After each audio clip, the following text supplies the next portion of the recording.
Okay, this is just a brief sort of summary introduction for the module IP2 or 38320, depending on whether you're going to be going into year 2 or year 3.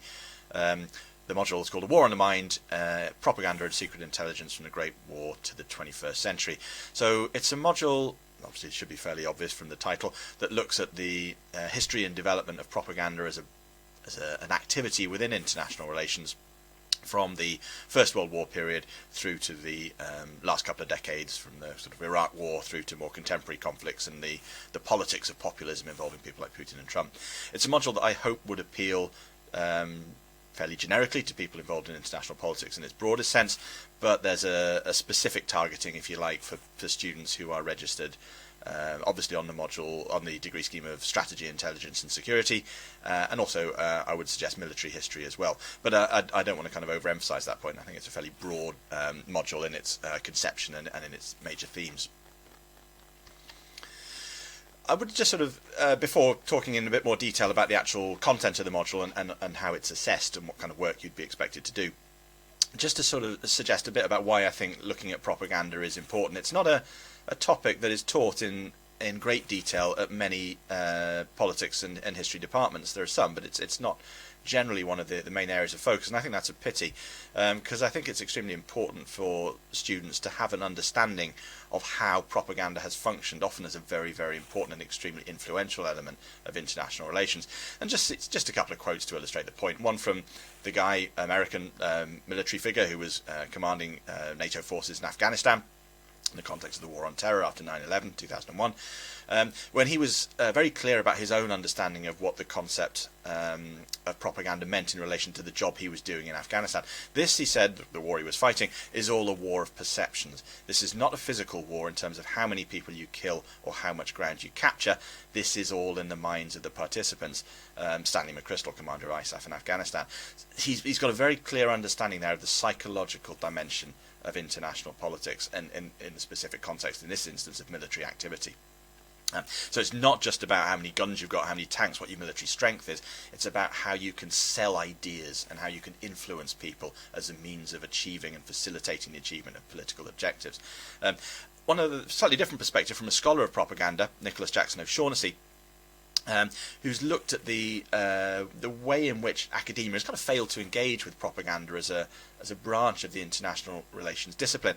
Since the 1930s, and that's a reference really to a branch of scholars associated with people like Lippmann and Laswell, liberal Americans in the interwar years. Since the 1930s, he said, there doesn't appear to have been a visible attempt to educate students about manipulation techniques. Yet the strong case could be made for saying that such an education could be essential to the evolution of citizens and a civic culture that are truly mature and independent. I mean, he's writing that 10-15 years ago, but I'd suggest his words are even more relevant now in the era of Putin and Trump, the era of fake news and the importance for responsible citizens, and particularly in a democracy, to be able to cut through the fog of misinformation and disinformation that's becoming more and more part and parcel of everyday political discourse.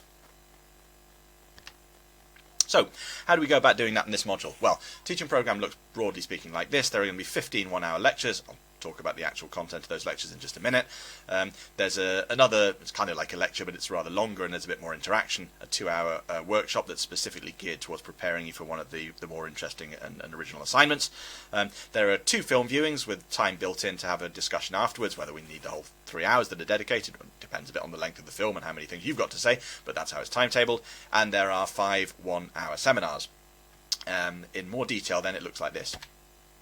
There are a number of lectures that look at the idea of propaganda in terms of how to define it, how to understand what it is, how it works, and how it's changed over the course of history. So the first kind of 2 or 3 lectures are really geared towards that. There's a lecture that looks at the difficulty of understanding propaganda and the problematic nature of various definitions of it, which goes alongside another lecture which looks at how propaganda has evolved and changed and developed over the course of human history, all the way back from sort of the world of the ancient Greeks, Romans and Egyptians through to the end of the 20th century, or the beginning of the 20th century. We'll look in more detail at the rest of the 20th century in later lectures.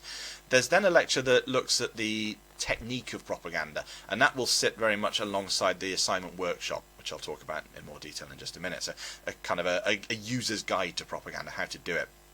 And we then have a series of lectures, broadly speaking in chronological order, which walk us through the 20th and early 21st century. So we'll look at British propaganda in the First World War, the Great War, and we'll look at British propaganda because the British were widely regarded as the kind of market leaders, the people who were best at it.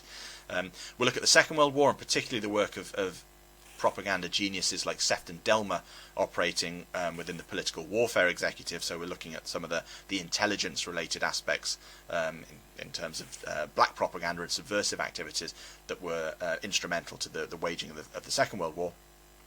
And then we've got a lot of lectures on the Cold War, because the Cold War provides us with a really, really rich source of information about intelligence and propaganda in the second half of the 20th century. So we'll have a lecture looking at the Soviet Union's activities, desinformatia as the Soviet Union called it, the American ideological crusade against the Soviet Union, the absolutely fascinating organisation put together by the Britain's Labour government in 1948 called the Information Research Department, a sort of secret clandestine organisation housed within the Foreign Office that dedicated to the fighting of the psychological and anti-communist elements of the Cold War. We'll look at the CIA's role, particularly in targeting American domestic opinion, do something similar for IRD in Britain.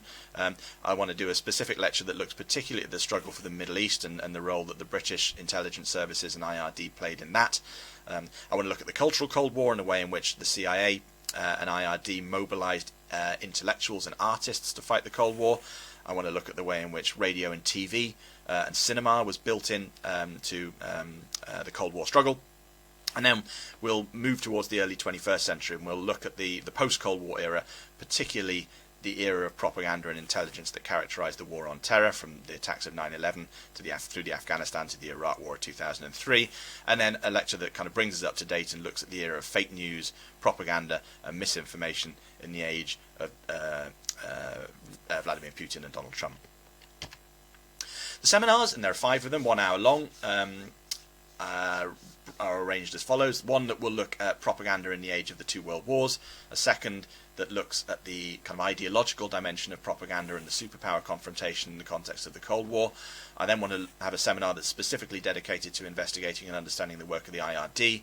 I have another one looking at the interconnections between the worlds of secret intelligence and the world of intellectuals and the arts in terms of the cultural Cold War, and then we'll look at the more recent forms of propaganda activity and disinformation post 9/11.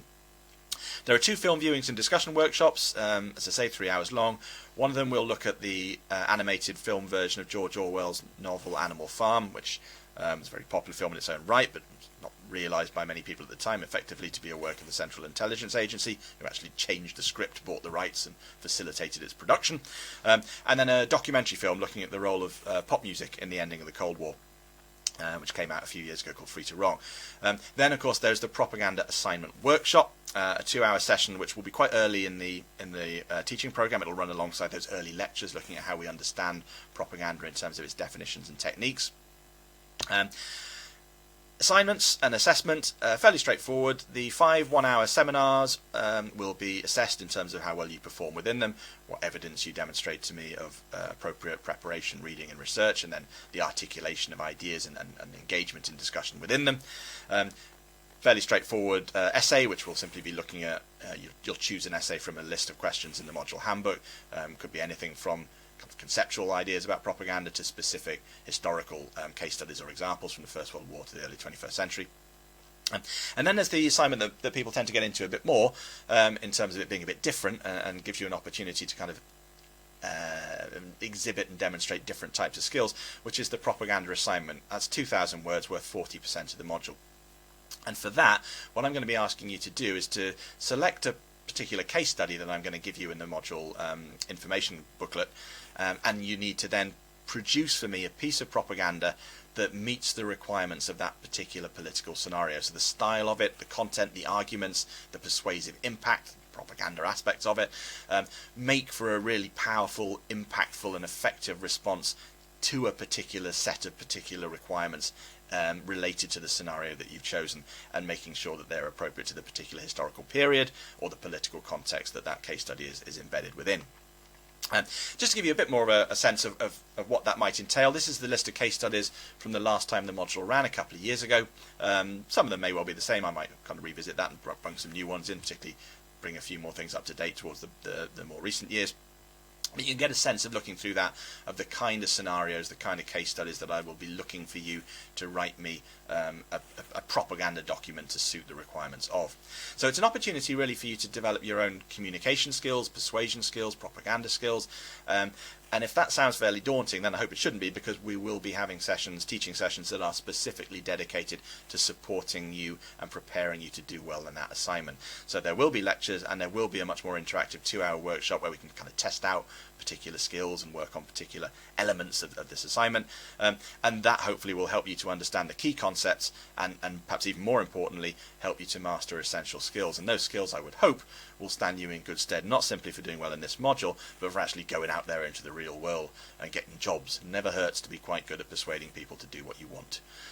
So that's the module.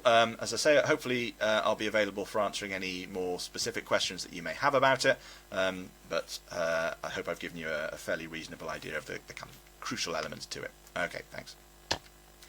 Oh, before I do go, this is just one example from an older incarnation of the module, which wasn't specifically related to the intelligence aspects of propaganda, but we did a similar kind of assignment in terms of people were required to come up with a propaganda document that met a particular political scenario. And one of the better ones I had a few years ago was this one, someone who was required to produce a propaganda leaflet from Amnesty International in relation to the dispute between Tibet and China. It was a rather shorter word count in this instance, but it gives you an idea of the kind of approaches people took to that assignment, both not just in terms of using propaganda methods and techniques, but using imagery, using sloganeering, using the art of rhetoric, and graphic design to a degree. So these are the kind of skills that we'll be working on and developing to enable you to actually complete that assignment later. But as I say, you can have a little bit more word count to develop ideas and techniques a little bit more fully when it comes to this year's assignment, which as I say, is a 2,000 word one, when I think this was back in the day was only half that at about 1,000 words. Okay, there we go.